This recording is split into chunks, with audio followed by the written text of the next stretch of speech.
Pero ito, honestly, walang tumago sa'yo, lalo noon, nung mga first wave, o yung may mga unang pagkakataon na naranasan mo na massive yung mga haters mo, yung mga comments na negative, tumagos ba siya sa'yo? Nasaktan ka ba? Anong... Wala eh, haters, alam mo, haters, napakaliit na bagay yan. Sa dami ng mga hinarap ko sa karir ko, yung mga, di ba, yung tinaniman kami ng droga, pinaraid kami sa media na ano, kumbaga, chicken feed yan eh, compare dun eh. Kumbaga, haters, come on, son.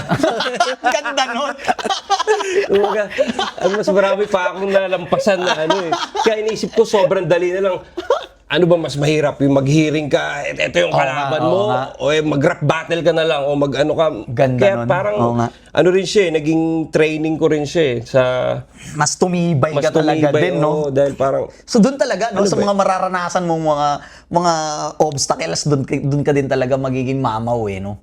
Oo. So blessing in disguise, minsan, no? Kasi doon ka tatatag eh. Di tsaka ano rin niya eh, perception game eh. Depende kung paano mo na-perceive yung mga nangyayari sa'yo eh. Pwede mo kasi siyang, kahit naman malas yung nangyayari sa'yo, pwede mo tignan siya na hindi. Tulad nung nakulong ako, hindi ko siya tinignan na nakulong ako eh. Tinignan ko na nag-workshop ako eh. Tinignan ko na, hindi, baka magkaroon ako ng role sa future na kailangan ko maging preso or magkaroon ng music video. So iniisip ko na lang na ganito to. Para i-absorb ko tong ano na to. Experience na to para magamit ko sa art ko dahil susulat ako. Iba talaga utak ng Looney. Kumaga kasi mga tol, yung sobrang fanboy mo talaga kami. Kami ni Gio.